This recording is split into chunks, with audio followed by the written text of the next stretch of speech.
بسم الله الرحمن الرحيم والفجر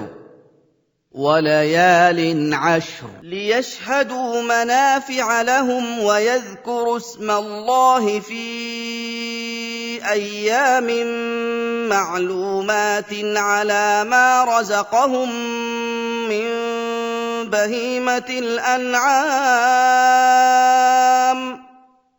فكلوا منها وأطعموا البائس الفقير. الحمد لله الذي جعل لعباده مواسم الطاعات والعبادات، والصلاة والسلام على نبينا خير البريات نبينا محمد وعلى آله وأصحابه أفضل السادات. إن خير الحديث كتاب الله، وخير الهدي هدي النبي محمد صلى الله عليه وسلم، وشر الأمور محدثاتها، وكل محدثة بدعة، وكل بدعة ضلالة، وكل ضلالة في النار. إخوة الإيمان، السلام عليكم ورحمة الله وبركاته. adúpẹ́ fún Ọlọ́run ọba wa, ọba Allah, ọba tí ó gbé àwọn àsìkò kan kalẹ̀ fún wa tá a máa fi jọ́sìn fún òun Ọlọ́run ọba. Ó ṣà àwọn àsìkò kan lẹ́ṣà wípé ká tẹra mọ́ ìjọsìn Ọlọ́run nítorí ọlá àti àpọ́nlé àti oríire tó wà nínú àwọn ọjọ́ náà àtàwọn àsìkò náà. Ọlọ́run ọba yìí,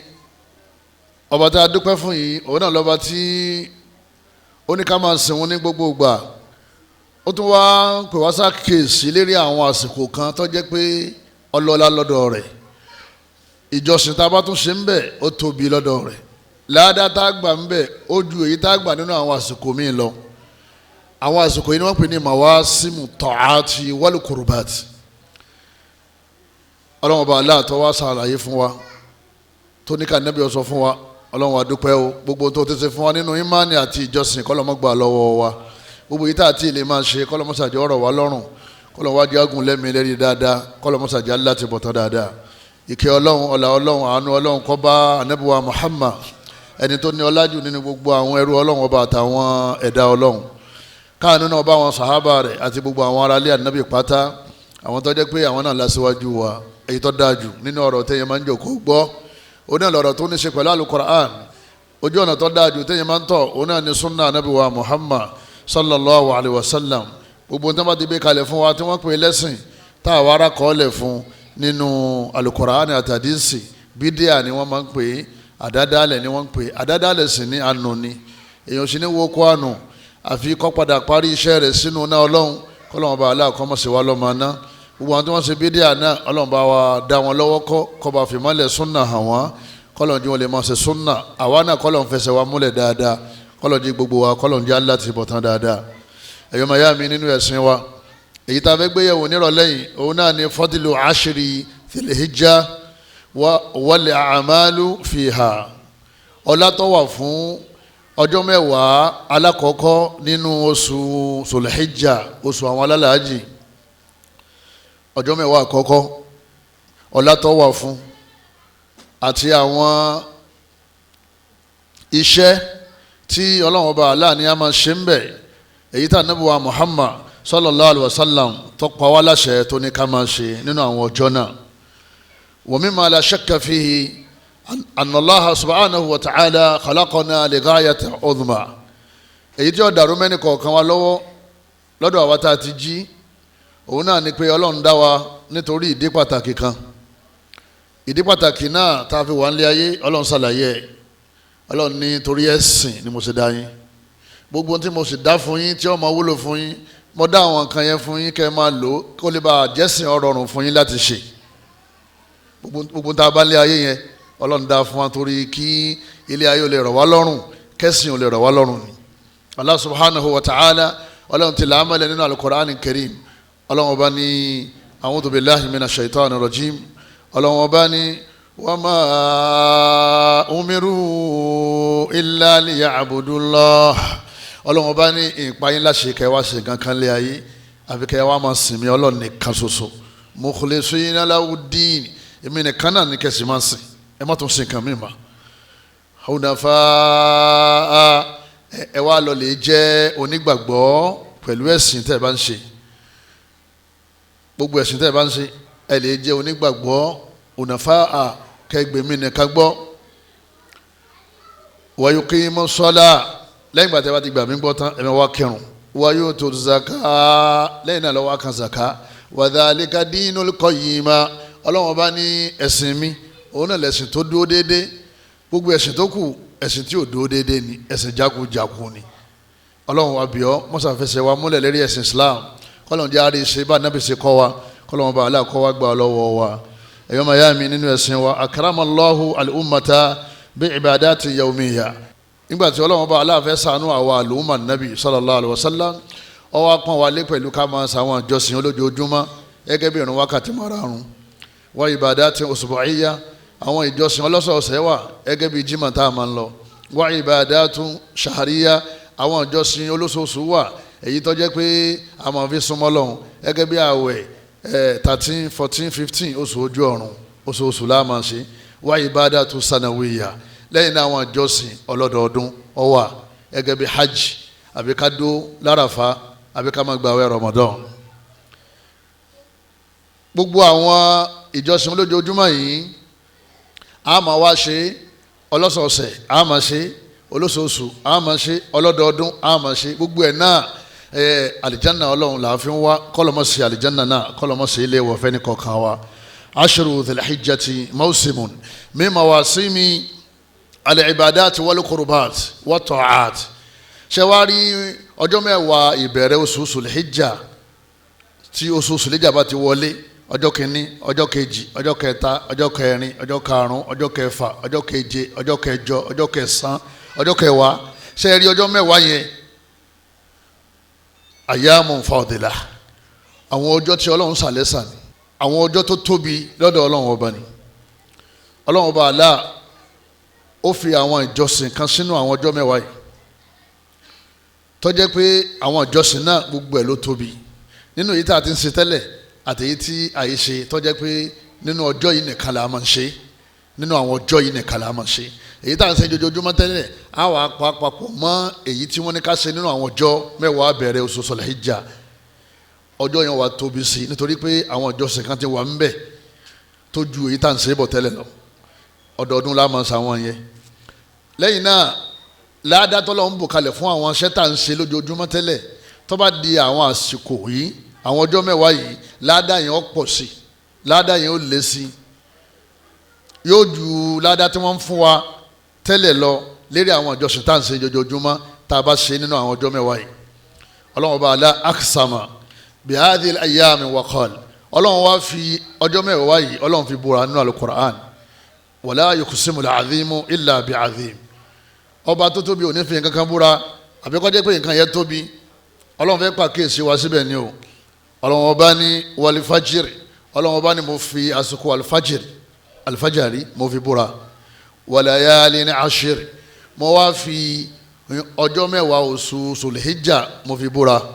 nítorí pé tá a bá fẹ́ rí ọjọ́ kan òru lákọ̀ọ́kọ́ rí ká tó rọ̀sán rẹ̀ òru àtọ̀sán ni wọ́n pè lọ́jọ́ kan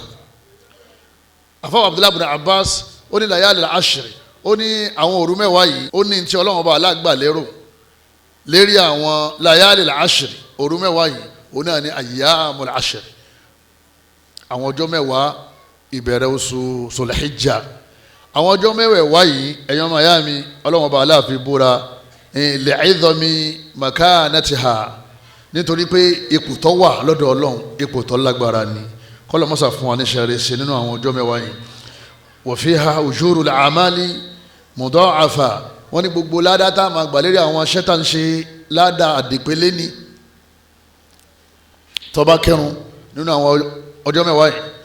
ládàá tó gbà ó jù yìí tó ń gbà tẹ́lẹ̀ lọ tó bá gbà àwẹ̀ ládàá tó gbà ó jù yìí tó ń gbà tẹ́lẹ̀ lọ tó bá ṣe sàárà ládàá tó gbà ó jù yìí tó ń gbà tẹ́lẹ̀ lọ tó bá sokùn ẹbí pọ̀ gbogbo sẹ́ẹ̀rì pátá tó bá ṣe nínú àwọn ọjọ́ mẹ́wàá yìí ó gba àdìpélé ládàá tíjọ́ mẹ́wàá bá sì ti lọ ládàá ó tún padà sí nọ́mà bá a ṣe ń gbà tẹ́lẹ̀ láfi ní ọjọ́ mẹ́wàá yìí mausimu mímọ wà sími al-ibadat àwọn àṣàyàn ọjọ́ ni àwọn ọjọ́ tí Ọlọ́run bá aláàpàkíyèsí wa yìí pé òun fẹ́ fún wa ní àdìpẹ̀lẹ̀ ládàá gbogbo àwọn tí wọ́n bẹ nílé ayé náà àwọn náà máa ń ṣe bonanza fóònù tí wọ́n ń tà ní 10,000 wọ́n sọ di 6,000 ẹ̀rí èrò ń bẹ̀ ẹni tó bá lọ yọ sàǹfààní ọjọ́ tí wọ́n bù kalẹ̀ fún bonanza wọn tó bá ti close tó bá ti tán tó bá ti end ẹ̀rí pé fóònù yọ padà sí kínní 10,000 tí wọ́n ń tà normally bó ṣe wà tẹ́lẹ̀ àmọ́ àwọn tí wọ́n sàǹfààní tí wọ́n rà ní 6,000 yẹn àwọn ti jèrè 4,000 lọ tó jẹ́ pé ẹni tí ò lọ òun ò ní ṣe kínní òun ò ní jẹ́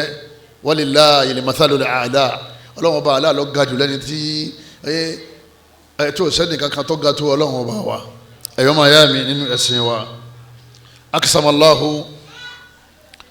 akisamallahu tabaraka wa ta'ala bi hadhihi al-ayyam ọlọ́run ọba àlá subhanahu wa ta'ala ọlọ́run ọba àlá ó wá ń búra pẹ̀lú àwọn ọjọ́ yìí ẹlẹ́ẹ̀kejì nínú àwọn táàfin ma pàtàkì àwọn ọjọ́ mẹ́wàá yìí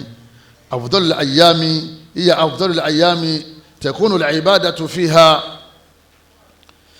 ahabba ila Allah Ànábì wa Muhammad sallallahu alaihi wasallam Ànábì jẹ́ ó yé wáyé pé gbogbo àwọn iṣẹ́ rí tá a bá ṣe nínú àwọn ọjọ́ yìí Ọlọ́run nífẹ̀ẹ́ sí jùlọ Ọlọ́run nífẹ̀ẹ́ sí tẹ́lẹ̀ náà àmọ́ ó tún wá fẹ́ràn rẹ̀ jùlọ nínú àwọn ọjọ́ mẹ́wàá yìí Ọlọ́run bá Allah subhanahu wa ta'ala ó nífẹ̀ẹ́ sí àwọn iṣẹ́ rí tá a bá ṣe ń bẹ̀ yóò wá fún ọ ńláda tó ju èyí tí ń fún wa tẹ́lẹ̀ lọ torí pé àwọn ọjọ́ yẹn ẹ̀sà ọjọ́ ni Ànábì ní ma min ayyamin Ànábì ní kò sí àwọn ọjọ́ ayé kan al-amalu salihu fi inna tá a máa ṣiṣẹ́ rí ń bẹ̀ ahabbu ila Allahi min hadhihi al-ayyam tọ́lọ̀ wá nífẹ̀ẹ́ sí tó wá tó iṣẹ́ rí tẹ́yìn bá ṣe nínú àwọn ọjọ́ mẹ́wàá yìí qalu wala al-jihadu fi sabilillah àwọn sahaba wọ́n ní kọ́dà bí yẹn bá lógun ẹ̀sìn kọ́ Ànábì ní wala al-jihadu fi sabilillah Ànábì ní kọ́dà bí yẹn lógun ẹ̀sìn ládàá tẹ̀yìn ọgbà lójú ogun ẹ̀sìn kò lè tó ládàá tẹ̀yìn ọgbà lérí àwọn ṣẹ́ẹ̀rì tẹ̀yìn bá ṣe nínú àwọn ọjọ́ mẹ́wàá yìí illa rajulun Ànábì ní àfi arákùnrin kan kharaja bi nafsihi wa mali ó jáde lé lọ sójú ogun ẹ̀sìn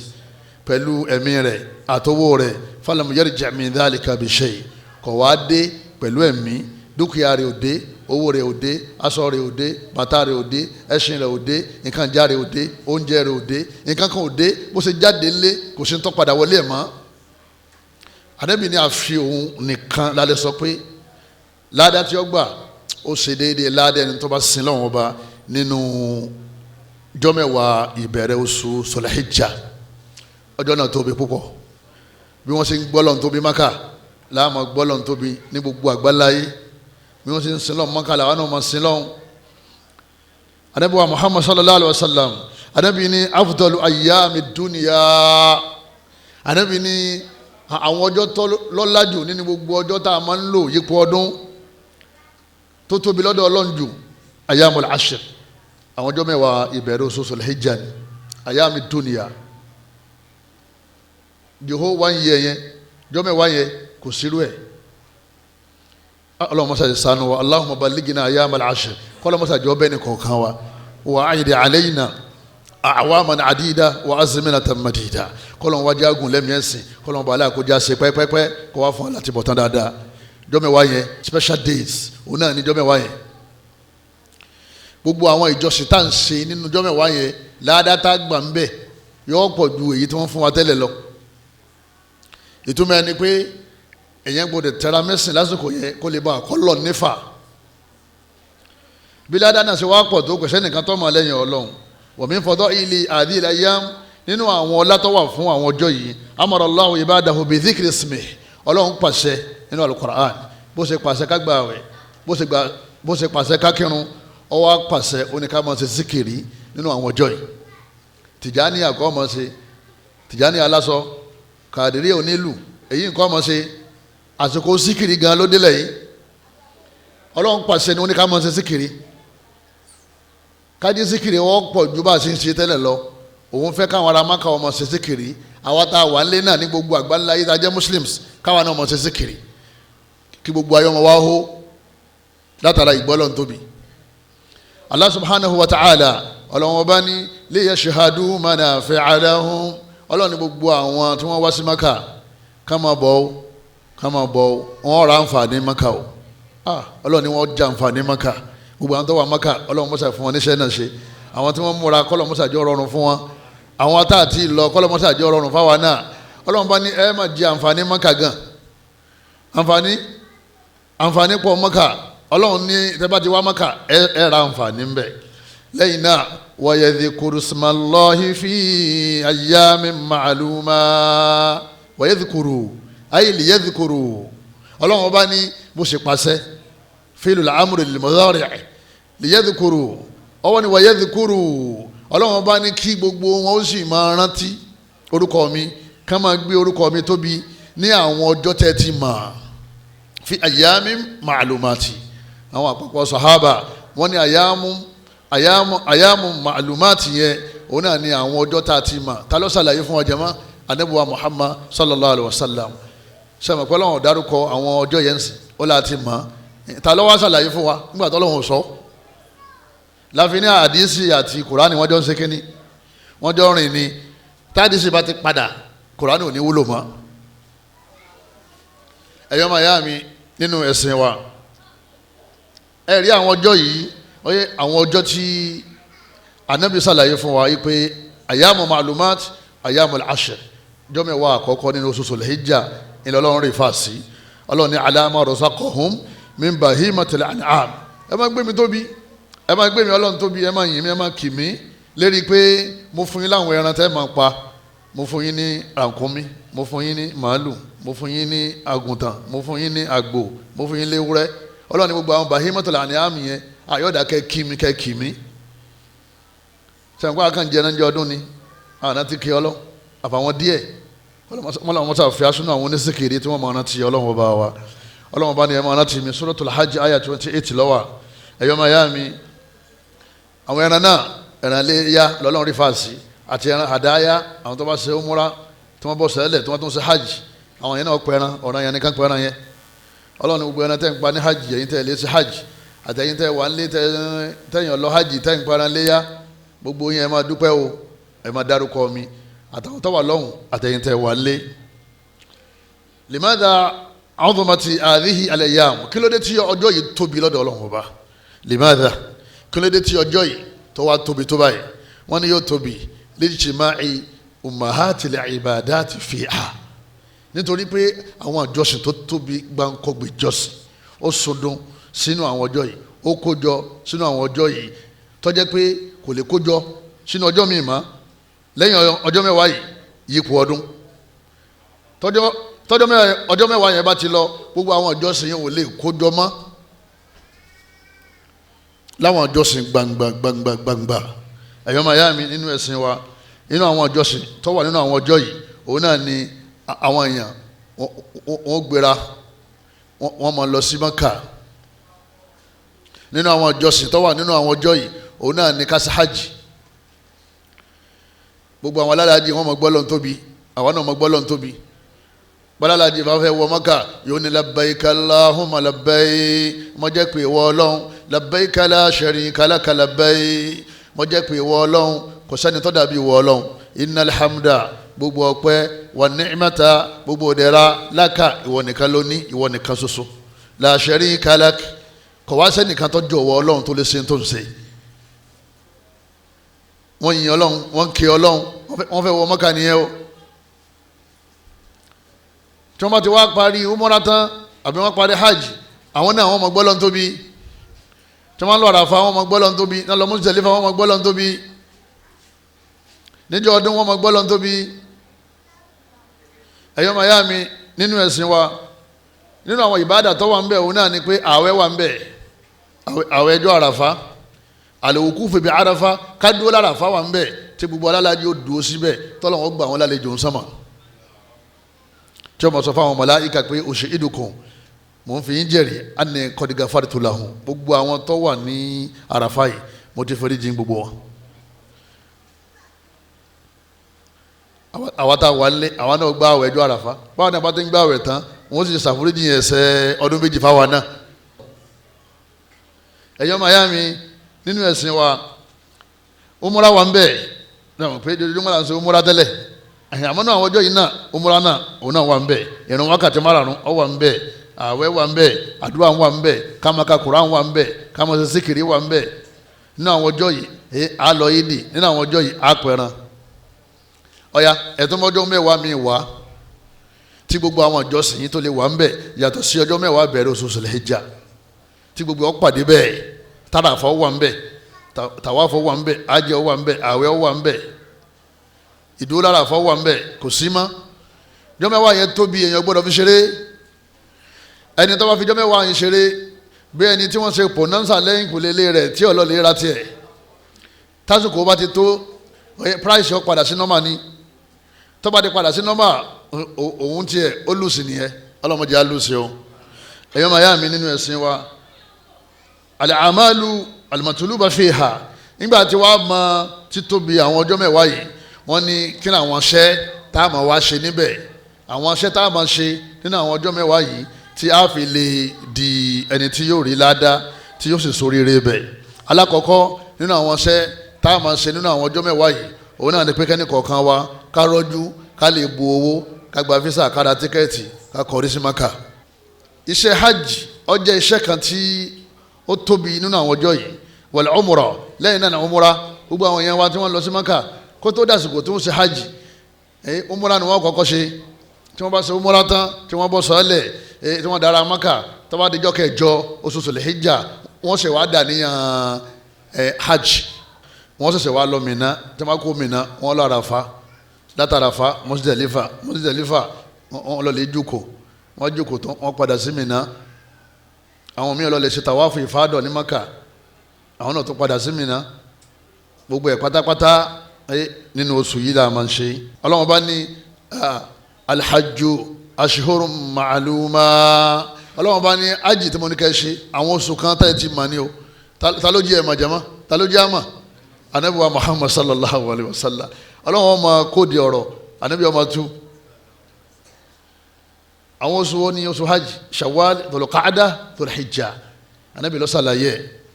sunna ni ọmọ tú Quran má bá àdìsí sọ̀tá o ọ̀rọ̀ rẹ̀ ó dàrú tó bá ti ń bá àdìsí sọ̀tá ọ̀rọ̀ rẹ̀ ó sì máa dàrú torí àdìsí tó ń bá sọ̀tá yẹn oye bọ́ bá ti kú lára Quran ni ò sànfàní mọ́ àgbọ̀ Quran yìí mọ́ a máa gbé àdìsí gẹ́gẹ́ báyìí nítorí pé òun ló jẹ́ àmọ́ tọ́lọ̀ ń sọ nínú alukur'an ẹ̀yọ́ máa yá mi nínú ẹ̀sìn wa ó rí ájì yìí inú ọjọ́ yìí la máa ń ṣe man hajja falam yarfus walam yafsuq raja'a ka yawmi waladati ummuh Ànábì ní hajj dáadáa tẹ́yìn bá ṣe kò sì sìnà lọ́hùn kò sì ṣẹ́ lọ́hùn láwọn ẹ̀ṣẹ̀ ńlá yọ padà wálé bí ìgbà tí yàrá ẹsẹ̀ bí kalẹ̀ ni kí ni wọ́n sọ yẹn kò ní sí ẹ̀ṣẹ̀ kankan ní ọrùn rẹ̀ mọ́ ẹ dákun tó bá ní ájì di 10 million jẹ́ máa sẹ́yìn ní wa tó darí Mákà tí ò ní sí kankan lọ́rùn ẹ mọ́ àfi gbèsè tó bá jọ ọmọ anábì Ádámà lọ́rọ̀ ọlọ́run kò nìyẹn ọmọ anábì Ádámà ló ní ọ̀sán fún àmọ́ ọ̀jẹ̀ yẹn lówó ó darí Mákà ó dé ó sí bí wọ́n ṣe ní ó ṣe Ànábì ní kò sí àtọ̀ láàrin ìwọ àtọmọ tí wọ́n bí tuntun jọ yẹn ìwọ náà dà gẹ́gẹ́ bí ijọ́ tí ìyá rẹ bí ọ tó délé ayé tó ń bọ́lẹ̀ yẹn pọ̀tù báyìí tó dọ́dọ̀ àwọn fámìlì ẹ báyìí kò sí àtọ̀ láàrin ìwọ àtọmọ tí wọ́n bí láàárọ̀ ọjọ́ tí ò lẹ́sẹ̀ lọ́rùn wọ́n máa fi ájì wọ́n fi ń pa ẹ̀ṣẹ̀ rẹ ni wọ́n sì máa fi ń pa òṣì wọ́n máa fi ń pa rẹ̀ ẹ láwọn Haúsá wọn fi ájì ṣeré wọn fi umura ṣeré Ànábì ní ẹ máa ṣe ájì ẹ máa ṣe umura fa innahuma yanfiyani al-faqra wad-dhunub yìí máa ń lé òṣì jìnnà fún yàn yìí sì máa ń lé ẹ̀ṣẹ̀ jìnnà fún yàn gbogbo àwọn tí wọ́n wà ní Mákà tọ́lọ̀ ní tí wọ́n rọrùn láwọn ọjọ́ yìí kọ́lọ̀ mọ́sà fún wọn níṣẹ́ náà sí àwọn tí wọ́n palẹ̀ mọ́ kọ́lọ̀ jẹ́ ọdọ̀ ọ̀hún dáadáa àwa tá a fẹ́ lọ ọlọ́run mọ́sà já wa náà lọ lọ́dún tí ń bọ̀ ọlá agbára ọlọ́run ọba ti ṣetán hajj ó ti ṣetán hajj o tó bá ti lówó ti kọ́lé ti mari ti fẹ́yàwó ọ̀rọ̀kọ̀rọ̀ lọ́sọ bó bá ti lówó ó ti dọ̀ọ́ra yẹn kó ṣe kí ni kó lọ sí hajj yìí nínú àwọn ọjọ́ yìí iná làá máa ń ṣe anabi ní alhajjul mabrur anabi ní ají tẹ̀yìn bá ṣe dáadáa laysa lahu jazaa illa aljanna èyàn ní gbẹ̀san kankan àfi kọ́lọ́n fún lálìjanna tó bá pẹ̀sẹ̀ rẹ tán yóò wá fi àlìjanna ta lọ́rẹ̀ gbogbo àwọn alálàájì wa kọ́lọ́ mọ́sá ṣe bẹ́ẹ̀ fún wọn kì í ṣe ají tẹ̀yìn lọ tí ń lè dá wákà lọ́hùn tí ń lè kọrin tí ń kọ̀dí sí oníwákà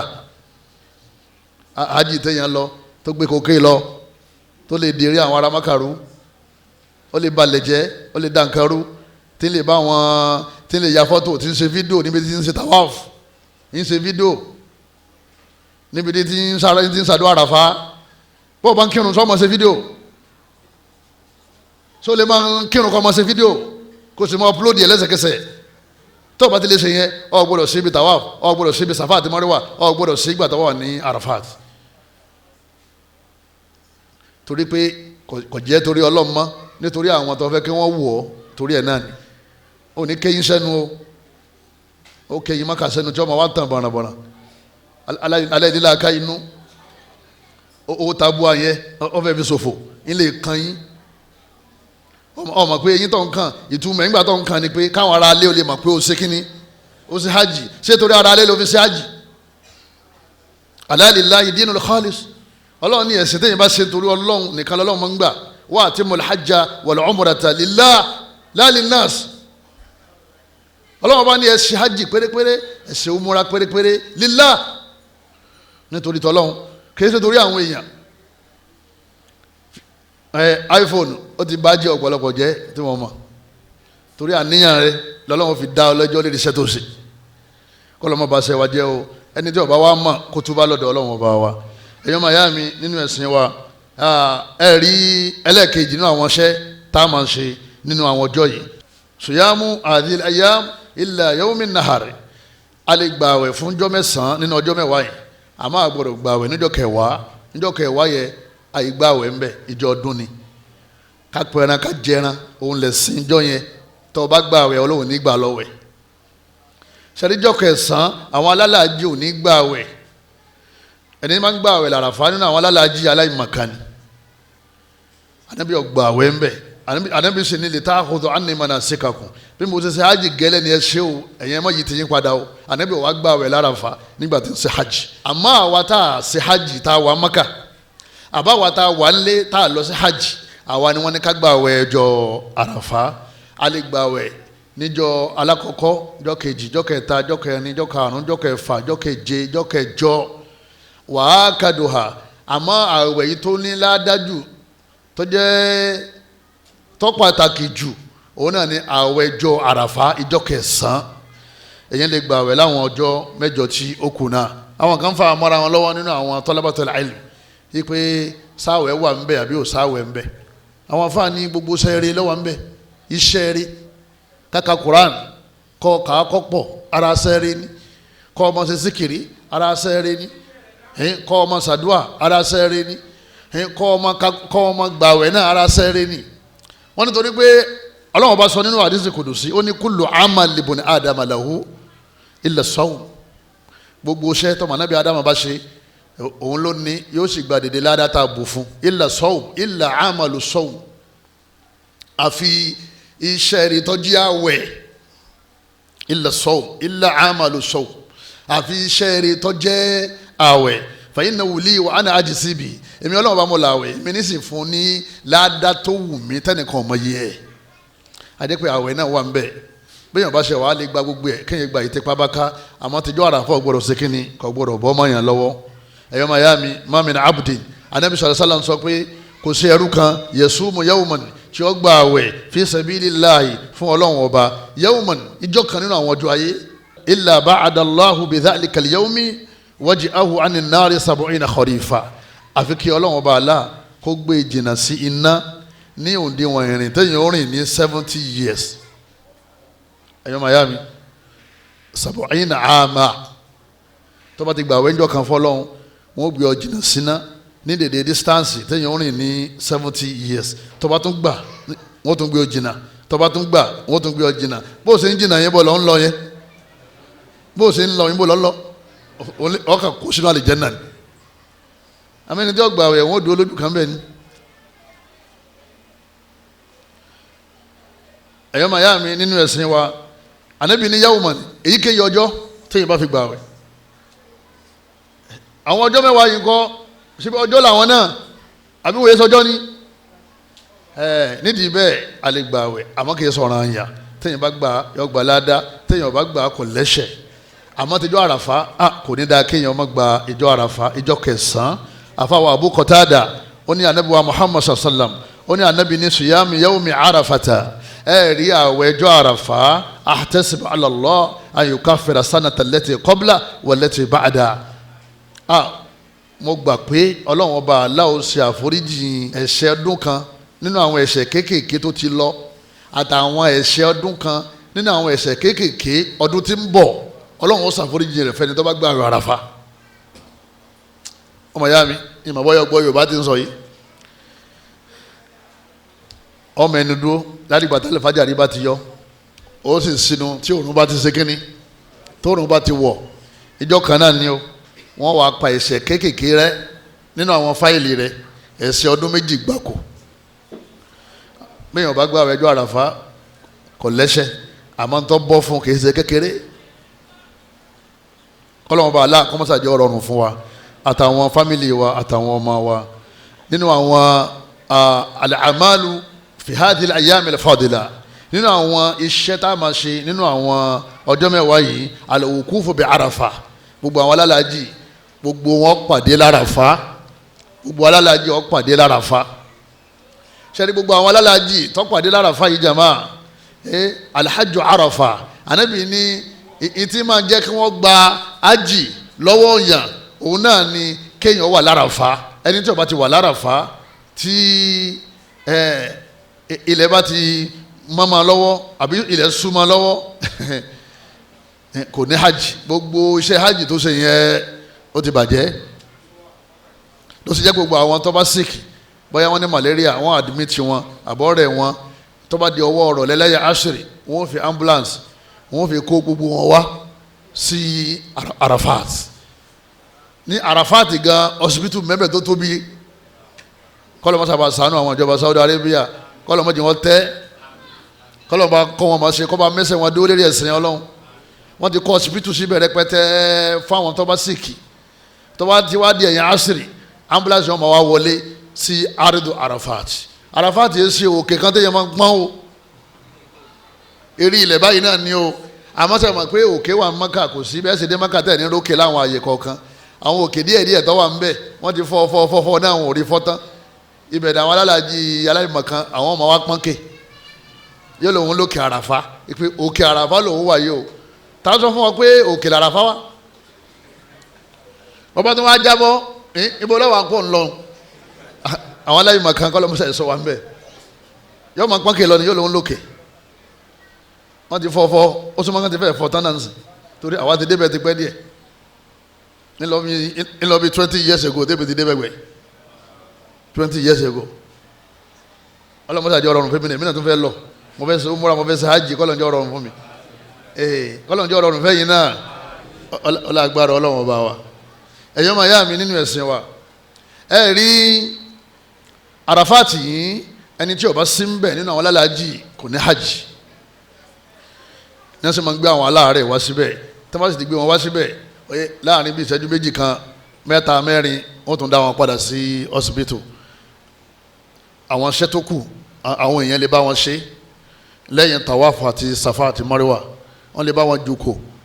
lẹ́yìn náà wọ́n lè bá wọn pẹran gbogbo àwọn iṣẹ́ yìí kọ́lọ́mọ́sí àjọ rọrùn fún àwọn alálàájì wa káwà l'Àràfá yìí ẹ̀yọ́ màyá mi ó wà nínú àwọn ọjọ́ yìí lọ́jọ́ Àràfá wa anabi wa Muhammad sallallahu alaihi wasallam anabi ni ma min yawmin aktharu min an yu'tiqa Allahu fihi abdan min an-nar min yawmi Arafah anabi ni kò sí ìjọ tí Ọlọ́run bá aláàmà ń yọ kùn náà kúrò lọ́rùn àwọn èèyàn tó dàbí ìjọ Àràfá Ọlọ́run máa ń yọ kùn náà kúrò lọ́rùn àwọn èèyàn ní gbogbo alálẹ́ nínú Ramadan àbí bí wọ́n ti ń gbààwẹ̀ tán báyìí tó gbà dáadáa tó jẹjẹkújẹ tó fàfàkúfà tó mumukumu tó wòwòkuwò wọ́n yọ kùn náà kúrò lọ́rùn rẹ̀ gbogbo alálẹ́ nínú Ramadan wọ́n yọ lóòótọ́ àmọ́ èyí tí wọ́n yọ níjọ́ Àràfá ànábì lọ́pọ̀ gan Ọlọ́run kan máa sọ pé lágbájá ó ti kó lọ́mọ ná lágbájá ó ti kó lọ́mọ ná lágbájá ó ti kó lọ́mọ ná ètò ọ̀hún yẹn ó ti kó lọ́mọ ná ìjọ àràfà yẹn ni opportunity ńlá tọ́lọ́wọ́n bá aláwọ̀ máa ń kọ́rúkọ àwọn yẹn sínú àlìjáná ọlọ́ akínládé tó ọlọ́mọ́ká ọmọ ìyá mi ọwọ́ ń kọ́lé ọmọ tó ń ṣe ó ní ọlọ́mọṣẹ́ wọn ní aláàjì tí ò rí ibi dé sí ẹ̀dákun ṣe ẹnìkan darí mọ́kà kó súnmọ́ stọ̀ sẹ́nìkan ẹ̀dákun ta ni ò rí ibi dé sí méjì náà nílé inú kan rẹ́ǹtì ẹ̀ àbí kò ṣe kí ni àbí kọ́kọ́ mọ́kà gan ló ti tọrọ tọ́lọ́ fi fún ọ ní owó tabua tó fi kọ́lé gidi ó ń ṣeré ọlọ́run ti sanwó mọ́kà àwọn ò tí ì má rí ṣé wọ́n mọ̀ bọ́ má rí ṣé wọ́n mọ̀ bọ́ fẹ́ yàwó láyé ìwọ́n mọ̀ bọ́ lọ́kọ́ tọ́dẹ́ pé ikú ọ̀dà ẹgbà tí nípa bá paná ni ògìgì ni ó kàn dé tọ́kàn pé ṣe ọtí tán náà nìyẹn wọ́n lọ́tàn kọ́lọ́mù musa fún alẹ́ mi gùn lérí dáadáa ẹ̀yọ́ máa yá mi nínú ẹ̀sìn wa gbogbo àwa tí àwa ní hajj àràfà tọdún ní kọ́lọ́mù musa jẹ́ ọ̀rọ̀ fẹ́ni kọ̀ọ̀kan wa anabi ní khairu du'a yawmi àràfà anabi ní àdúrà tó dáa jù láyé òun náà ní àdúrà àràfà afdalu ma qultu ana wa nabiyyuna min qabli ìtọ́lọ́lájù nínú ìtẹ̀mí ń wí àti gbogbo àwọn anábì tó ti ṣíwájú òun náà ni ìta ń wí níjọ́ àràfá òun náà ni la ilaha illallah wahdahu la sharika lah lahul mulku wa lahul hamdu wa huwa ala kulli shay'in qadir ẹni tí ń bẹ ní àràfá ó lè ṣàdúrà tọ́pọ̀ o àmọ́ tọ́lọ́hún fẹ́ kó máa kà tọ́lọ́hún fẹ́ kó máa sọ jù tọ́lọ́hún fẹ́ kó máa jẹ lẹ́nu jùlọ òun náà ni la ilaha illallah wahdahu la sharika lah lahul mulku wa lahul hamdu wa huwa ala kulli shay'in qadir èyàn kí ọlọ́run ni kò sẹ́ni tó yẹ ká sìn tọ́lẹ̀tọ̀ sí ẹ̀sìn lẹ́yìn wọn ọlọ́run wahda ọ̀kan náà ni wọ́n ọlọ́run la sharika lah ò nírú lahul mulk gbogbo ọlá tó wà láyé yìí ìwọ nìkan ló ní lahul mulku wa lahul hamdu wa huwa ala kulli shay'in qadir gbogbo ọpẹ́ lérí gbogbo oore ìwọ nìkan ló ní kò wá sí tipa rẹ̀ ọ̀ka láti ṣe ànábì nítorí bá ń ṣe 100 rẹ̀ lójoojúmọ́ ipa àṣàṣì ò ní ká ọ ipa yìí ò ní ká ọ ipa àjẹ́ ò ní ká ọ ipa oṣù ò ní ká ipa àwọn afọ́njálàbí ipa àwọn ò ní ká ọ èso ọmọ bìlà fún ọ ní la ilaha illallah wahdahu la sharika lah. ẹ dákun gbogbo àwọn tí wọn bẹ ní hajj kọlọ mọ ṣe àràfà mọ ṣe ní èèwọ̀ fún wọn. àwa tí a lọ mọ́kàtà wò ṣe láràfà ńkọ́ kí làwọn ó ṣe ń jọ àràfà kí làwọn ó ṣe àwọn gba àwẹ̀ kí ni wọ́n ṣe fáwọn náà tábà ti gba àwẹ̀ wọ́n pèsè ọdún méjì rẹ̀ ọdún tó ti lọ àtọdún tí ń bọ̀ nínú àwọn ẹ̀ṣẹ̀ kéékèèké ọ̀rọ̀ àwọn ẹ̀ṣẹ̀ ńláńlá ọ̀yọ̀ra ń bẹ ni tọ́ba ti yọra ń bì yẹn náà wọ́n parẹ́ a máa pààyàn a máa ṣe ṣìnà a máa ja ká máa ta naija bet a máa gbowó èlé a máa gbomi lójú òbí ẹni àwọn ẹ̀ṣẹ̀ ńláńlá gbangba nìyẹn kàbáyé dùnú kóbìnrin ọmọ sọ fọ́kọ ẹ pé kí ló ṣe láyé ẹ ó ṣe gudugudu méje yàyà mélòó yàyà mẹ́fà ọkàn ìyanu sọ́nà ni pé kí ló ṣe láyé tiẹ̀ fún mi nítorí pé kò rí tí wọ́n fẹ́ gbàgbà ń jọun ẹ̀ṣẹ̀ ńlá ni àníbi lóhùn bá àwọn obìnrin nínú ná nínú ìwà tí wọ́n sọ pé wọ́n wù nìyẹn ọ̀rọ̀ lásán ló sọ ó sì dọ́mọ ná ẹni wọ́n máa ń yọ gan ọlọ́mọṣà tún wọ́n ṣe náà fi ní ká máa lọ lé kéwú ìdí bá ń lọ lé kéwú kò ní sọ̀sọ́kú sọ mọ́ kí láǹfààní àwẹ̀ kí láǹfààní ájì tó lọ kí láǹfààní gbogbo àwọn kìámù lé tó padà wá wọ náà kó tó wà lìjánà látara ọ̀rọ̀ ó ní kí ló ṣe ó ní bó ṣe wà yẹn kọ̀ọ̀rọ̀ aṣọ fóun rí àwa ni aṣọ ọjọ́ ìyàwó kọ́ ó láfi yẹn nìkan obìnrin ẹni wọ́n máa ń yọ̀ gan ọlọ́mọṣẹ́yìn lọ́mọ náà wà tàwa náà ẹ má appreciate ọkọ yín gbogbo tó bá ṣe fún yín ẹ máa dúpẹ́ kí ọlọ́run ọba kọ́ mọ́ bá fi yín sí inú ná ẹ̀yọ́ máa yá mi nínú ẹ̀sìn wa ẹ rí àǹfààní tiwa náà ni pé wọ́n ṣàforíjì fáwa náà níjọ́ àràfá àwọn tá a bá gba àwẹ̀ ẹlẹ́ẹ̀kẹrin nínú àwọn iṣẹ́ tá a máa ṣe nínú àwọn ọjọ́ mẹ́wàá yìí òun náà ni atakbiri a máa gbé ọlọ́run tóbi a máa kabara Allah tí wọ́n ní èèyàn kabara Allah òun náà wọ́n pè ní kábàrà yóò kábẹ̀rù tẹ̀kẹ̀bìrì ìgbọ́ ọlọ́run tóbi ipò ọlọ́run tóbi ju gbogbo ntọ́ da lọ ìtumọ̀ náà ni Allahu Akbar ọ̀ràn yẹn ni ká máa sọ láwọn ọjọ́ yìí wọ́n zikiri ká sì máa ṣe zikiri ká máa rántí ọlọ́run ọba pẹ̀lú àwọn gbólóhùn tí ọlọ́run ọba là kalẹ̀ fún wa ọlọ́run ọba ni wa yadhkuru ismallahi fi ayyamin ma'lumat kí wọ́n máa dárúkọ mi ká máa dárúkọ mi ká máa kì mí láwọn ọjọ́ yìí. Ànábì ní ma min ayyami a'zamu indallah, Ànábì ní kò sí àwọn ọjọ́ tó tóbi jù lọ́dọ̀ Ọlọ́run wala ahabbu ilayhi tọ́lọ́n sì nífẹ̀ẹ́ al-amalu salihu fihin, àwọn iṣẹ́ eré tẹ̀yìn bá ṣe ń bẹ̀ tọ́lọ́n nífẹ̀ẹ́ sí jùlọ. Kò sí àwọn ọjọ́ tọ́lọ́n bá Allah tó nífẹ̀ẹ́ iṣẹ́ eré tó sì bu ládá tó pọ̀ fẹ́ni tó bá ṣiṣẹ́ eré tó wá tó àwọn iṣẹ́ tẹ̀yìn bá ṣe ní àwọn ọjọ́ mẹ́wàá yẹn. Gbogbo àwọn ọjọ́ tó kù gbogbo iṣẹ́ eré tẹ́ bá ṣe ń bẹ̀ ládá tẹ́ gbà kò lè tó léyìn. Ọlọ́run nífẹ̀ẹ́ àwọn yẹn náà àmọ́ nífẹ̀ẹ́ àwọn sẹ́ẹ̀rì nínú àwọn ọjọ́ yìí ó nífẹ̀ẹ́ rẹ̀ jùlọ. min hadhil ayyam, kò sí ọjọ́ tọ́lọ́run nífẹ̀ẹ́ sẹ́ẹ̀rì tó sì bu ládá tọ́pọ̀ fún sẹ́ẹ̀rì tó tó àwọn ọjọ́ mẹ́wàá yìí. min al-ayyam al-ashr, Ànábì ní fa nítorí bẹ́ẹ̀ akithiru ẹ̀wájú ọ̀pọ̀ fa akithiru ẹ̀jẹ̀ ọ̀pọ̀ fihinna nínú àwọn ọjọ́ yẹn min at-tahlil la ilaha illallah. Ọjọ́ mẹ́wàá yẹn Ànábì ní fa akithiru ẹjọ́ pọ̀ gan kọ́mọ̀sígbà tẹ́ ẹ̀ ní máa ṣe la ilaha illallah àfìgbà tó o bá ń tọ̀ lọ́wọ́ àbọ̀ ń yàgbẹ́ lọ́wọ́. Ọmọ ìyá mi ò ń jáde nínú ilé ìgbọ̀nsẹ̀ báyìí ó tún bẹ̀rẹ̀ ni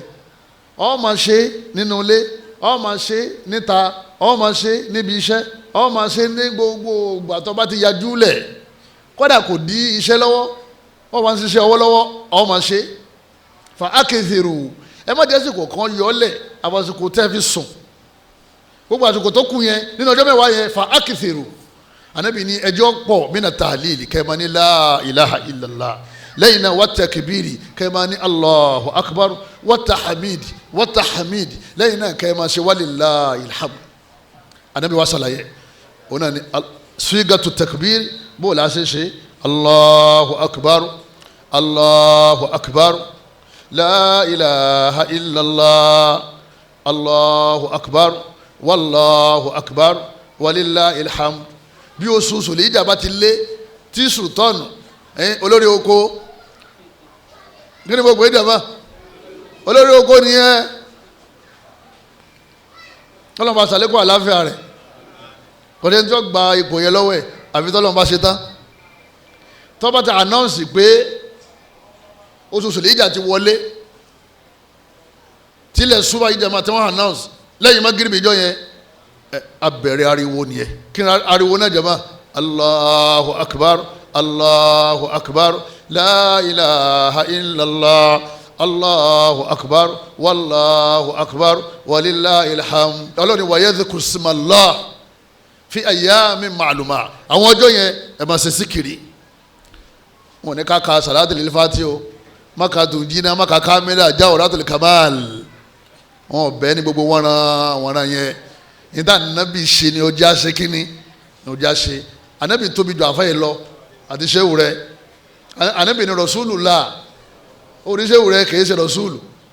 Ẹni wọ́n ránṣẹ́ wa ni ẹjẹ́ àtẹ̀lé kí ni Ànábì máa ń ṣe? Allahu akbar olè kálẹ̀ mẹ́ta Allahu akbar Allahu akbar Allahu akbar la ilaha illallah wallahu akbar Allahu akbar walillahil hamd. Èyí tó bá wù ọ́ bẹ́ẹ̀ bó ṣe máa wí nìyẹn. Àfàwà alimami al-Bukhari rahimahullahu ta'ala rahmatan wasi'a wọ́n ṣàlàyé fún wa ipe àwọn rí lákọọ́lẹ̀ ipe àfàwà Abdullahi bin Umar àti Abu Huraira annahuma kana yakhrujani ila suq. Àwọn méjèèjì tó bá ti di ọjọ́ tá a wí àkọ́kọ́ ọjọ́ yẹn wọ́n jáde ila suq lọ sí ọjà fil ashr. Jọ́ kejì wọ́n tún jáde, jọ́ kẹta wọ́n tún jáde, jọ́ kẹrin wọ́n tún jáde, jọ́ karùn-ún wọ́n tún jáde, jọ́ kẹfà wọ́n tún jáde, jọ́ keje wọ́n tún jáde, jọ́ kẹjọ wọ́n tún jáde, jọ́ kẹsàn wọ́n jáde. Wọ́n máa wá rìn láàrin ọjà. fayukabbiran nasu bi takbiri ima. Wọ́n máa wá sí Allahu akbar. Tí Abdullahi bin Umar tó bá sọ tiẹ̀ tán Abu Hurairah náà ó ṣe kí ni òun náà sọ tiẹ̀. Tọ́mọ́tí wọn kọjá lọ wọ́n máa wí lọ nínú ọjà bẹ́ẹ̀ Allahu akbar Allahu akbar Allahu akbar la ilaha illallah Allahu akbar wallahu akbar walillahil hamd. Abu Hurairah náà wọn ò gbé tiẹ̀ Allahu akbar wọn ò ní wí papọ̀ káwí papọ̀ yẹn bídíà ni bí wọ́n bá ṣe wọ́n ń wí yẹn lọ́kọ̀ọ̀kan yẹn àwọn ará ọjà ẹni tí ń ta aṣọ ẹni tí ń ta oúnjẹ ẹni tí ń ta rin ẹni tí ń ta nǹkan míì wọ́n wà rántí pé Ọlọ́hun bá ní wa yadhkuru ismallahi fi ayyamin ma'luma Ọlọ́hun bá aláàmọ́ ti pàṣẹ nu Kùránì ó ní ká máa ṣe síkìrì ní àwọn ọjọ́ yẹn àwọn wá dákẹ́ àwọn náà máa wá wí gbogbo àwọn tó wà lọ́jà kálukú náà máa dá tiẹ̀ wí ọ̀ya ṣé wọn náà ó ṣe bẹ́ẹ̀ lọ́dún ni kò sí tó burú lọ́lẹ̀ wá magafóònù ojú ò ti pásítọ̀ tó dún bọ́sítọ̀mù àbí tí ń pariwo tẹ́nìkan kan ọgbọ́n tí ń ṣe kínní ẹnìkan kan ọgbọ́n tí ń wí kọ́dà yìí ṣe tí ń ṣe wọ́n rán wọ́n wá rán wọ ìwọ wá ṣe lẹ́yìn náà àsàlàfíà ìtí wọ́n ń jẹ́ àsàlàfíà ni pé manhaju sálàfì sálẹ̀ ojú ọ̀nà àwọn sàhábà mo ti sọ fún àwọn ọmọ ìyá ìgbà tá ń bọ̀ mo ní tó bá ti di ijó àkọ́kọ́ ẹgbẹ́ jẹnẹrétọ̀ pẹ̀lú spíkà méjì ẹ̀yin náà máa wí ká Allahu akbar Allah òun èémú yẹn sí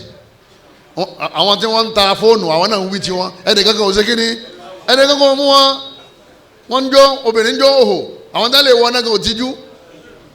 ìwọ́n tó fẹ́ wà lìjẹ́ náà kí ni wọ́n ń ṣe kí ni tí a lójú àwọn ni ẹ̀yìn fẹ́ kí wọ́n mọ̀ pé aláṣejù ni wọ́n ẹ̀yẹ ṣàṣejù o ní táwọn sàhábà bá ti ṣe kìí ṣe kí ni kìí ṣàṣejù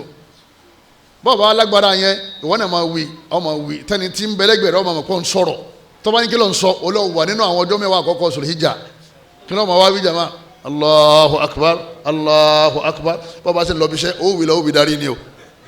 ìyá wa ti ń dáná kíchìn mi àti ń bọ ẹran ti ń sinra àbí tí ń sì ń ṣe ẹran yóò mọ̀ ní Allahu akbar Allahu akbar ọmọ rẹ̀ náà máa wí gbogbo àwọn ọmọ náà máa wí ẹ rìkọ́dì ẹ̀ sínú mẹ́mórì káàdì ẹ máa pèlè rẹ̀ nínú ilé gbogbo ara nínú ilé tẹ́ bá ti ń jí lóru báyìí Allahu akbar Allah ọlọ́ni wa yadhkuru ismallahi fi ayyamin ma'luma àṣẹ látọ̀dọ̀ ọlọ́ni àwọn sàhábà wa pírátìsì ìsìkìrì yẹn fún wa ó ní pé ẹni wẹ̀ láti máa ṣe kíni láti máa wí wa fi turuq àwọn lójú ọ̀nà àwọn máa sọ wa fil aswaq wa fil masajid àwọn nínú mọ́ṣáláṣí àwọn máa sọ àwọn sọ títí tí ó fi di ìrọ̀lẹ́ ọjọ́ kẹrin ọdún ẹ̀yọ́ mayami gbogbo lẹ́yìn irun kọ̀ọ̀kan lẹ́yìn irun kọ̀ọ̀kan a máa ṣe lẹ́yìn àsùbáàjọ́ àràfà a máa wá ṣe lẹ́yìn irun kọ̀ọ̀kan gbogbo yẹn àfáà ní kò sẹ́ẹ̀lì tó kúnná lérí ẹ̀ àníṣẹ́ àtẹ̀yìn irun àdínkù tó kírun sáwọn pariwo Allahu akbar níta ń sọ ni pé ọlọ́run tóbi ju egungun lọ ọlọ́run tóbi ju orò lọ ọlọ́run tóbi ju gẹ̀lẹ́dẹ́ lọ ọlọ́run tóbi ju agẹmọ lọ ọlọ́run tóbi ju anabi isa tí wọ́n ń pè ní jésù lọ ọlọ́run tóbi ju gbogbo àwọn màláíkà lọ ó tóbi ju gbogbo àwọn àlìjànú lọ ọlọ́run tóbi ju gbogbo àwọn wòlíì lọ ọlọ́run tóbi ju gbogbo ntọ́da lọ nítorí wọn fẹ́ máa gbọ́ nìyẹn láwọn ọjọ́ yẹn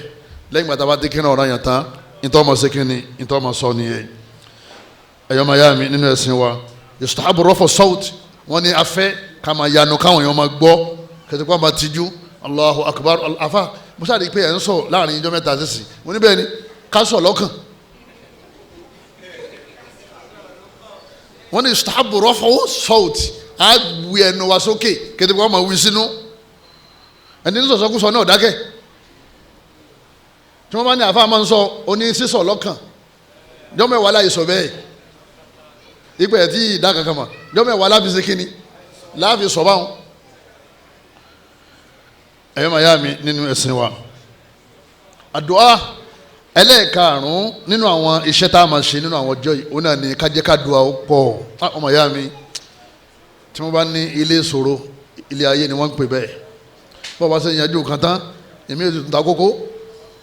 àbí bẹ́ẹ̀ kọ́ lọ́dọ̀ tí bọ́ọ̀ bá ti ń tú kan èmi ò ti tún ta kókó bọ́ọ̀ bá ṣe ń dunnú pé kan ti yanjú èmi ò sì tún yọ lọ́ọ̀kan tí wọ́n mọ̀ dẹ́rù bá ọ tí wọ́n mọ̀ dáyà já ọ tí wọ́n mọ̀ bọ̀ ọ́nú jẹ́ tọ́ba ní ti tiẹ̀ ó ṣe wá fírì díẹ̀ bàbá rẹ̀ ò bá tún gbé tiẹ̀ yọ àbí ìyàwó rẹ̀ àbọ̀ rẹ̀ àbọ̀mọ̀ yá ní ẹ̀sìn tọ́ọ̀nà tí ọmọ yá rẹ̀ tó sì bu ọkùn lóru tó ní àbúṣe òsì á ní ọ̀rọ̀ bùrọ̀dá kínní sista alágbájá àmọ́ bó lọ́rọ̀ rẹ̀ báyìí kò sí dùnú fún ọ náà mọ́ àwọn àsìkò tádùá máa ń gbà àwọn àsìkò jọ́mẹ̀wá yìí ni kádàkùn ká pọ̀ lẹ́ni tí wọ́n máa ṣàdúrà wa qala rabbukum ud'uni astajib lakum ọlọ́run bá sì ti fún wa ní garanti ọlọ́run ẹ pè mí èmi ó dá yín lò. àdúrà tá a bá wá ṣe nínú àwọn ọjọ́ mẹ́wàá yìí kìí ṣe gbé àdúrà tá a ṣe kínní tá a ṣe nínú àwọn ọjọ́ míì. kọ́dà àwọn àlùfáà wọ́n dèbètì láàrin al-ashr al-akhir min shahr Ramadan wa ayyam al-ashr ipe jọ́mẹ̀wàá ìgbẹ̀yìn Ramadan àti jọ́mẹ̀wàá ìbẹ̀rẹ̀ oṣù Hijja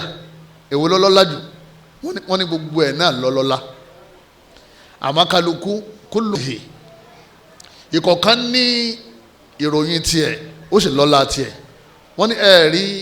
layali al-ashri al-akhiri min Ramadan òru mẹ́wàá nínú gbẹ̀yìn Ramadan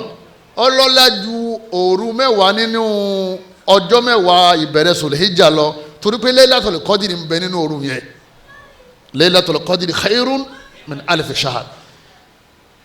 ìjọsìn tẹ́yìn bá ṣe nínú òru yẹn ọlọ́lá ju ìjọsìn tí èèyàn bá ṣe ní ẹgbẹ̀rún oṣù lọ. wọ́n ní amma ayyamul ashr wọ́n ní naharul ashr ayyamul ashr ọ̀sán àwọn ọjọ́ mẹ́wàá bẹ̀rẹ̀ Sulhijja afdalu òun lọ́lá ju ọ̀sán mẹ́wàá gbẹ̀yìn Ramadan lọ torí pé fihi àràfà mẹ́mẹ́ ọlọ́wọ́n yọjú sí gbogbo àwọn ẹ̀dá ọlọ́run látòkè sámà keje yóò ní ẹ̀yin màláìka ẹ̀ rí àwọn èèyàn ní àtàwọn ní ṣọ́ọ̀dàn gúbàrà ẹ̀ rí pé wọn ò dé nǹkan kan ẹsẹ̀ wọn ó mú kú òṣèyídùkún ànínì qad ghafartu lahum yìí fi yín jẹ́rìí pé mo ti ṣàforíjì fáwọn eléyìí tó wá sárafa yìí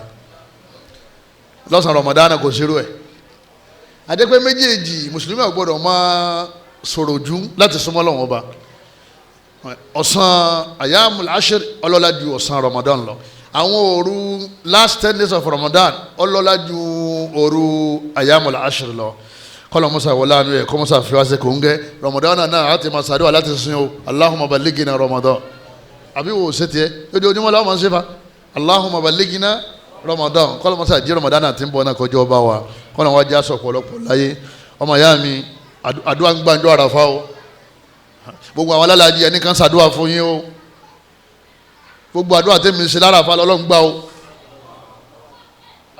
Allahumma lakal hamd àdúrà ń gbàǹjọ́ àràfà o ẹni tó bá rẹ̀ ẹni ó ṣàdúrà ńjọ́ àràfà o ẹni tí ọ̀rọ̀ rẹ̀ bá nira ẹni ó bẹ́ lọ́njọ́ àràfà o ẹni kan ṣàdúrà fún yín jọ́ àràfà o khairu du'a àràfà lẹ́yìn náà àwọn tá a gbà wẹ́ ńjọ́ àràfà àsìkò tá a fẹ́ sínú ńjọ́ àràfà yẹn àdúrà ń gbà o àdúrà tó fẹ́ ṣe náà lẹ́jọ́ yẹn tó bá ti mí síjọ́ yẹn kò tún síjọ́ mi tó mọ́ yípo ọdún o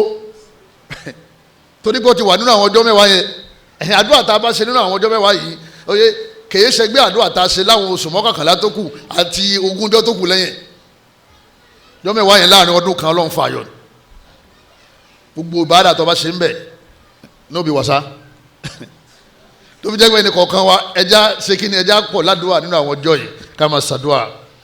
ọ̀kan nínú àwọn ẹni rẹ̀ àfáwà Sa'id ibn Jubair ó ní la tutfi'u surujakum layalil ashr ó ní gbogbo ẹ̀yẹ èèyàn Sa'id ibn Jubair yìí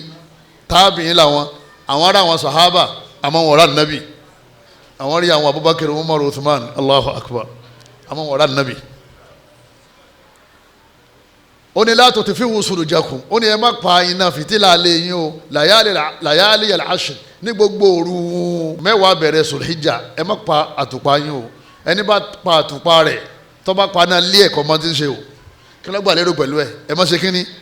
ẹ má sùn torí Lárúbáwá tó bá ti fẹ́ sùn wọ́n pa ná gẹ́gẹ́ bí àṣà àti ẹ̀sìn ìpè ẹ má pa ná tó bá fẹ́ sùn wọ́n pa ná ló fi jẹ́ àwọn Lárúbáwá tó máa ń gbàlejò iná ni wọ́n máa ń tàn lẹ̀ àwọn náà ò sì ní sùn ẹni bá ti wọ̀lú tó bá ti rí ilé tí wọ́n tan náà sọ̀kan rẹ̀ á jẹ́ pé wọn ò ṣe kínní wọn ò sùn yóò sì ẹlẹ́mẹ̀ o ìbò láti ibìkan ni o ìní tí ń jẹ o ìníbi tí mo fẹ́ sùn o wà ní àwọn náà ti retí ẹ tẹ́lẹ̀ ìlú wo ló ti ń bọ̀ kí ló kọ́ rẹ ọ̀yá sùn bẹ́ẹ̀ o oúnjẹ ti wà ń bẹ̀ àwọn Lárúbáwá ti ń ṣe kẹ́sìn o tó dé tí wọ́n bá sọ fún Lárúbáwá pé má pa àtùpà lé ẹ̀yìn tí wọ́n ń sọ fún ni pé má ṣe kí ni má sùn kì í ṣe pé wáyà táwa fẹ́ sùn díẹ̀ ká má paná òwe ni ó wá ní ẹ má sùn láwọn ọjọ́ yìí ó nítorí pé orí ọ̀bọ fún yín ẹ dákun ẹ jáde àdúrà o orun tó bá sùn dagun mẹ́rin àbọ̀ ọmọ ìyá mọ́sá ìdìde o ìṣòro yìí pọ̀ o ìṣòro yẹn ti lọ́mọ́ra wọn ìṣòro personal tàwọn family nuclear family extended family tàwọn ọ̀rẹ́ tọmọ ìyá ìṣòro àgbáláyé ìṣòro Nàìjíríà sẹ́ni gbogbo wọn tí wọ́n ká gbádá kàkí tí wọ́n ń jó kàkí ń sìn jama àfikà bẹ́ẹ̀ lọ́nkọ́ lọ́wọ́ bá aláàkọ́mọ́jà rí ìṣòro ẹ̀yin máa yá mi ẹ dákun torí tọ́lọ́wọ́ bá wa ẹ̀ẹ́dẹ́ká pọ̀ ládùúà ọ̀kan náà àwọn sálàfù sọ́ọ̀lì ọ̀dàwákà ọkọ̀ọ̀kọ̀ sídà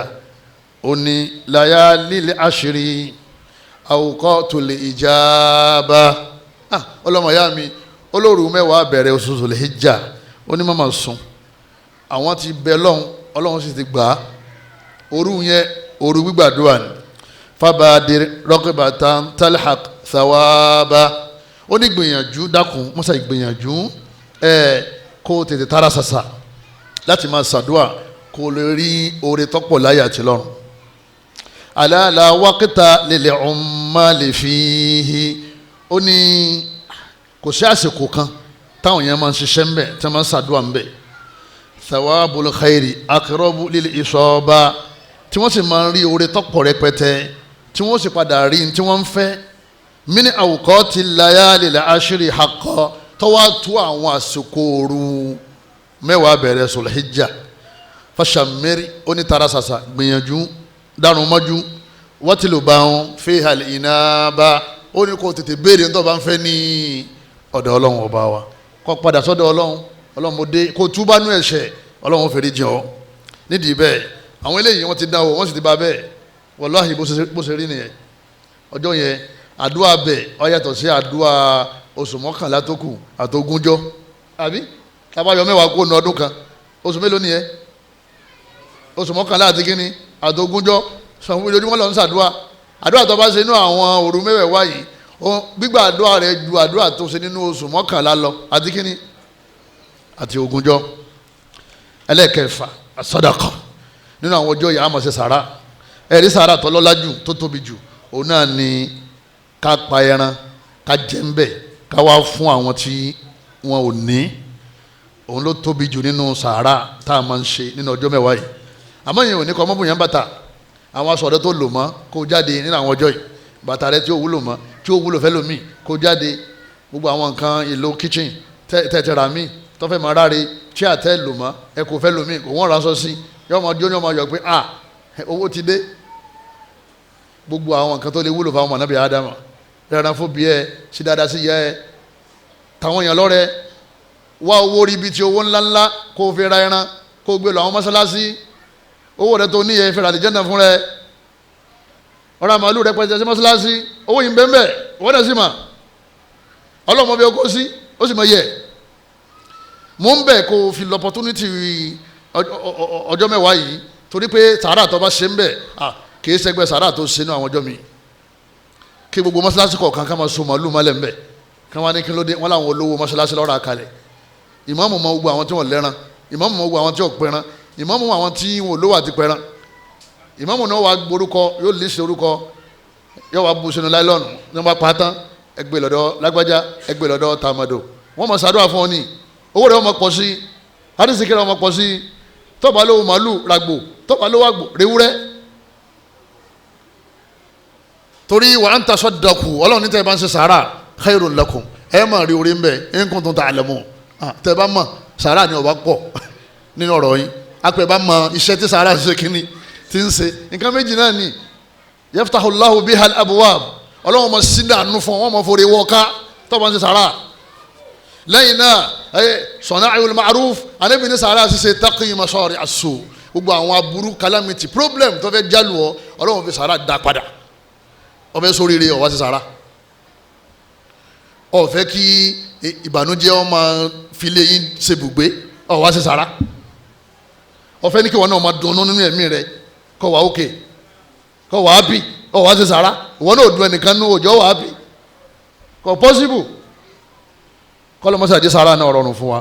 ẹ wàá rí tíjọ́ ọdún sàárà tiẹ̀ òun ló ṣe kínni òun ló tóbi jù ọlọ́run bá ní ká pẹran inna a'dhamal ayyami inda Allahi yawmun nahar anabi ní inú àwọn ọjọ́ tó tóbi jù náà àwọn ọjọ́ yìí òun náà níjọ́ iléyá ọjọ́ tá à ń pẹran ọlọ́run bá ní fakulu minha tẹ́ bá ti pẹran náà tán ẹ̀jẹ̀ ń bẹ kì í ṣẹran ogun kì í ṣẹran ọṣẹ kì í ṣẹran àjẹ́ kì í ṣẹran ẹbọ fakulu minha tẹ́ bá ti pa tán ẹ̀jẹ̀ ń bẹ wa at'imul qani'a gbogbo àwọn tí ò ní wá béèrè ẹran ẹ lè fẹ́ràn káwọn mọ́lé ò ní wá kẹ́pẹ́ràn 100 níwájú lẹ́yìn kò ní ṣe kíni kò ní yọjú tọ́lọ́lọ́ mọ̀ bá ṣe dáa àwọn ni wọ́n ti ń gbẹ̀ràn àní ọlọ́run fi báràkà sí ọlọ́run ṣe fáwọn náà lọ́dún tí ń bọ̀ kò ní wá o àlùkọ́ ni ọjà ayọ̀ kàn débẹ̀ pé tó bọ́lọ̀ ṣe fẹ́ lọ́dún nínú ọlọ́run ní ẹ lè fẹ́ràn kárò wọn mọ́lé wọlé mọ̀ọ́tàrà àtàwọn tí wọ́n máa pé ẹ̀bùn mi yóò ti fi ọ́ pé alájì ń bọ̀ wá gbẹ̀ràn nígbà tí ti ń dé kọ́ ọmọ fi lé lọ́wọ́ náà ni ẹ má gbàgbé mi lọ́dún ni o kó o ti kọ́rúkọ rẹ lẹ̀ ìmí nǹkan ò ní pè ọ́ yọ kàn lẹ́kùn kókó ta ni alẹ́ mi lágbájá ṣé o sì mọ́ wá gbẹran ọlọ́ọ̀ni ẹ fóònù náà má pè é yín ṣàtọ́jú náà Allah ló ní kó wá Allah ló ní kó ṣe kíni kó fún tó sàrà àjọ náà kọ́lọ́mọ́sàjọ rọrùn fún wa ìwé tó bá pa ẹran léyà yọ gbà ládàá tí ó pọ̀ tó gbogbo àwọn ṣẹ́ẹ́rẹ́ tí gbogbo wa náà ti mọ̀ wọn náà iná ní ká máa ṣe náà àwọn ọjọ́ yìí dùn bàbá rẹ àti ìyá rẹ nú okùn ẹbí parí ìjà láàrin wọn àti bùrọ́dà rẹ ṣàforíjì fáwọn tó ṣe ọ́ ṣe dáadáa sáwọn neighbor ṣe dáadáa sí gbogbo àwọn mùsùlùmí ẹni tẹ̀sẹ̀ mùsùlùmí gan ṣe dáadáa sí al-imsak nínú àwọn sunna mustahabba tá a fẹ́ òun náà ni pé àwa tá a bá ti láníyàn pa fẹ́ pẹran àbá ti lówó ẹran lẹ̀ àbí àtìlẹ́ran gangan nílẹ̀ nínú sunna tá a fẹ́ iná ni pé tí oṣù sòríjà bá ti wọlé irun ara wa ká má jí nǹkan kan bọ́lẹ̀ ń bẹ̀ èékánná wa ká má gé èékánná àwọn awọ ara ká má ṣe kíni ká má jẹ́ ọ bọ́lẹ̀ anabi ni dhara aytum hilala dhilhijja anabi ni tí oṣù sòríjà bá ti yọ wa arada ahadukum an yudahi tí ẹnì kọ̀ọ̀kan yín tẹ́ ẹ sì ti láníyàn pé ẹ pẹran ẹni tó fẹ́ pẹran ni wọ́n bá wí o falyumsik min sha'rihi wa adfari wa fi riwaya wa basharati anabi ni ẹ má mú irun kankan kó lára yín mọ́ o ẹ sì má gé kaná yín ẹ má ya awọ ara ẹ ṣọ́ra yín. wọ́n bá di pé apẹ̀rẹ̀ léyà tán láwa ṣe kí ni jama ni láwa fa gbogbo àwọn irun tá a fẹ́ fa tàbíyá tàbẹ́ torí àmọ́ ò gbọ́dọ̀ fa irùngbọ̀n o sórí irùngbọ̀n yẹn ẹ̀sìn ni òun náà ló já mọ̀ pé you are a Muslim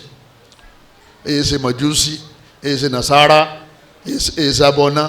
èyí ṣe rìdímà irùngbọ̀n náà ló já mọ̀ pé èyí ṣe kíni Celestia irùngbọ̀n náà ló já mọ̀ pé èyí ṣe àwọn tí wọ́n bọ mọ̀lú India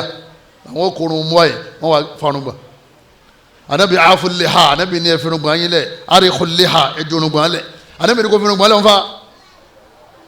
ó ń yakọ̀ àṣẹ anabi falyahzari alladhina yukhalifuna an amrihi ọlọ́run ní kí wọ́n sọ̀rọ̀ àwọn gbogbo àwọn tí wọ́n yakọ̀ àṣẹ anabi an tusibahum fitna wọ́n máa pàdé fitina wọ́n bá ti ń farùngbọ̀n wọ́n máa pàdé fitina àmọ́ onímọ̀ pé irùngbọ̀n tó fa ló jí kọ́lọ̀ wọn sọ̀rọ̀ rẹ̀ bó ṣe ṣeun scratching me ìmọ̀ scratch yẹn náà ni kó tó di pé ṣe kíni yọ gbogbo anẹ́gbàtà bẹ̀rẹ̀ ó ń hún wa yọ padà lọ rọ́jú wá kírìmù tó máa fi ra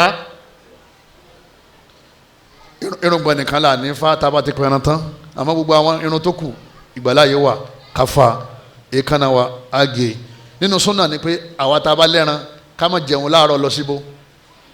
lọ sí Eid tá a bá dé nínú ẹran wa ẹ̀dọ̀ ni àbí ibòmíì náà wọ́n sáré bá wa bọ̀ òun láàfin sóúnjẹ àárọ̀ láàfin tẹnu súnà ni ọgbà ládẹ tó o bá ṣe ọ̀lẹ́sẹ̀ onílàdà léyà àmọ́ onílàdà súnà tí o fi lẹ̀ yẹn ẹ̀yọ́ maya mi níparí ọ̀rọ̀ mi òun náà ni pé irun Eid òun náà jẹ́ iṣẹ́ tá a máa ń ṣe nínú àwọn ọjọ́ mẹ́wàá yìí irun Eid ká gbìyànjú ká lọ ká lè gbọ́ kútúbà Eid ká sì farabalẹ̀ ká gbọ́ kútúbà ká ṣàǹfààní lára tí ìmáàmù bá ń sọ tába ti wá di pé a kírun tán gbogbo wa àmà wa lọlé àmà lọlé pẹran wa ẹ̀yọ́ máa ya níjọ́ kẹ́ wá yẹn ẹran pípa lẹ̀ sìn fasọ́lì ẹ̀ kírun Eid wà ní hàrí kẹ́sì pẹran léyà lẹ́yìn rẹ̀ fasọ́lì kírun Eid wà ní hàrí kò sì pẹran léyà lẹ́yìn rẹ̀ ẹ̀sìn ní méjèèjì ló já mọ̀ pé àyè kírun fẹ́ nìkan kan àfọlọ́hún àyè sì pẹran fún nǹkan kan àfi fún ọlọ́run ọba wa. wọn náà mẹ́ran wá ilé alájò, wọn náà mẹ́ran wá lọ́dà fún jálàbí, wọn náà fún ọlọ́sẹ̀ ẹ̀jẹ̀ adìẹ ẹ̀jẹ̀ ẹyẹlé lọ́fẹ́ lò ẹlẹ́bọ ni ọ́. ká pa nǹkan abẹ̀mí yẹn ọlọ́run nìkan la máa ń pa fún. ìjọ ọdún ká máa wá mutí, ìjọ kẹwàá yẹn àwọn míì wọ́n máa fẹ́ràn léyà mutí, wọ́n máa fọtí jẹ ẹran léyà. níjọ kẹwàá yẹn ìjọ ńlá ni, kò síjọ tó tóbi tó. àwọn alálàájì ti parí hajj àbí nítorí èlò jẹ́ àṣàdún yẹn àwọn wá ń sórí rẹ Mákà, ìwọ ń sórí ibúlé kò ń bí ó mutí. àwọn èèyàn gbé ọtí síta níwájú ilé, wọ́n kẹran ọdún sẹ́gbẹ́ kan, wọ́n máa mutí níjọ ọdún. èèwọ̀ ńlá ni, iṣẹ́ bu ni, nígbà téèyàn sọ fọlọ́wọ́n bá pé kọ́lọ́hún ṣe tí ọba ṣe pé èní o gbogbo àwọn èèyàn ń sórí ire, orí ibú lòun fẹ́ ṣe kíni lòun fẹ́ ṣe, nítorí sọ fọlọ́hún nìyẹn tó bá mọ̀. kápọ̀ bá wà mà tẹ́lẹ̀ má ṣe má túbà lọ́dọ̀ Ọlọ́run, èyí tó ti ṣe sẹ́yìn Ọlọ́run fèrè jì hàn. ìjọ kejì àpẹran àbí ìjọ kẹta àpẹran, ìjọ kẹrin àpẹran. tí ilẹ̀ bá ti sún níjọ kẹrin ọdọọdún ti ń bọ̀, bí yẹn bá pẹran ọkàn pẹran jẹ fáwọn fámìlì ẹ̀. adépéjọ mẹ́rin làá fi ṣe kínní làá fi pẹran. ìjọ ọdún lẹ́yìn Eid tí lè fi sún, ìjọ kejì ọ̀sán àtòru àlepẹran, ìjọ kẹta ọ̀sán àtòru àlepẹran, ìjọ kẹrin ọ̀sán rẹ̀ tí ilẹ̀ fi ṣe kínní tí lè fi sún. tí ilẹ̀ bá ti sún àsìkò léyà ti tán, ọtún ọdún ti ń bọ̀ nìyẹn. tó ẹni tí máa ń sá fún pé ẹran wọn yọ ọ̀rọ̀ ńjọ́ kejì, tó bá lọ ńjọ́ kejì yọ ọ̀rọ̀ ju ńjọ́ kẹta, ọ̀dà wọn ní kọ́ lọ láàárọ̀ ọjọ́ kẹrin ó rí kankan mú. torí pé àwọn tí wọ́n tẹran náà yóò dá kí wọ́n bẹ̀rù Ọlọ́run. àgbò tí ọ̀gadù tíntín lọ báyìí wọ́n lè máa dá 250. ẹ dákun bó ló ṣe wàá ná, ẹ bẹ̀rù Ọlọ́run. yí pé àwọn èèyàn fẹ́ sin lọ́ọ̀ ni wọn ò sì gbọ́dọ̀ mọ́ra, torí pé o ti lọ́mẹ́sìn. ẹni tó bá ti lọ́mẹ́sìn ájì ẹran léyà, iye tó wà káwọn èèyàn máa gbé Mákà àwọn èèyàn máa lọ. bẹ́ẹ̀ ni ẹran léyà náà ẹ̀sìn ni, ẹ jẹ́ ọ̀rọ̀ fáwọn èèyàn. Ọlọ́run fà lùbáríkà sẹ́nu ọba tẹ bá ṣe kíní ní tẹ bá rí. ẹ̀yin náà fi súnmọ́ Ọlọ́run ọba nínú àwọn ọjọ́ mẹ́wàá yìí, kọ́lọ́run láàánú àti agbára rẹ̀. àyàmul ashri tí ń bọ̀ yìí kọ́lọ́ mọ́sá fi aṣọ àwọn tí ó bá gbogbo ọjọ́ sí ibẹ̀, kọ́lọ́run jẹ́ ọ̀rọ̀ fún wa láti ṣe, kọ́lọ́run wá gbà lẹ́sìn fún wa. Allahumma a'id alayna awama adida wa azminatan madida wa taqabbal minna innaka anta tawwabur rahim. subhanaka Allahumma wa bihamdika ashhadu an la ilaha illa anta astaghfiruka wa atubu ilayk. wassalamu alaykum wa rahmatullahi wa barakatuh. بسم الله الرحمن الرحيم إنا أعطيناك الكوثر فصل لربك وانحر إن شانئك هو الأبتر